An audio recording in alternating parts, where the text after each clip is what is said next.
Je m'appelle Julie Laernous, je suis vice-présidente à Nantes Métropole en charge de l'énergie, de la transition énergétique, du climat et du développement durable.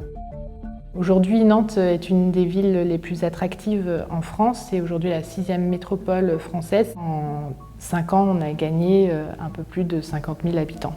À Nantes, on s'est toujours soucié de l'environnement. On a été capitale verte de l'Europe en 2013. Nantes Métropole est composée de 24 communes. On a 5 réseaux en délégation de services publics et 2 qu'on a soutenus mais qui sont développés à titre privé.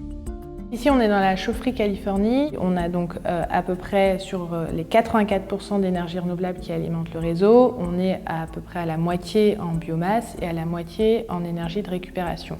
Sur les 16% restantes, on est au gaz. Le gaz qui est d'origine fossile pourra être remplacé par du gaz aussi d'origine renouvelable. En tout cas, les équipements sont là et on pourra avoir des réseaux de chaleur, je l'espère, à l'avenir qui soient 100% énergie renouvelable. On vient d'adopter un nouveau plan climat à la fin de l'année 2018 où nos objectifs suivent les préconisations des experts du climat, du GIEC, qui est de diminuer de moitié nos émissions à 2030. De manière globale, on va arriver à plus de 60 000 tonnes de CO2 qui sont évitées avec tous nos réseaux de chaleur sur la métropole. En tout, c'est un montant global de 100 millions d'euros, dont 28 millions d'euros du fonds chaleur de l'ADEME.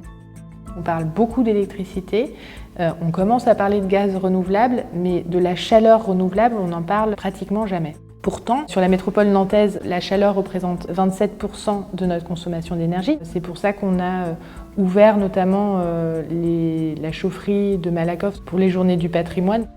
On a aussi instauré des commissions d'usagers qui ne sont pas obligatoires, mais qui permettent en tout cas de faire le lien entre nous, la métropole, et puis les usagers. Il y a un instrument qui s'est créé, dont on fait partie, qui est la Convention des maires, c'est-à-dire c'est des mairies ou des maires qui, de manière volontariste, ont dit les objectifs de l'Union européenne, nous allons les concrétiser au niveau local parce que c'est dans les territoires, dans les villes, que se concrétisent les actions ou les grands objectifs qui sont pris au niveau national et international.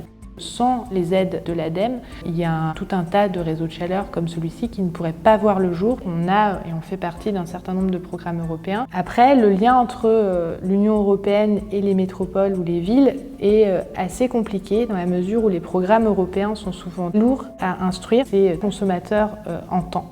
On est tous liés par le même destin parce qu'après tout, nous sommes tous connectés.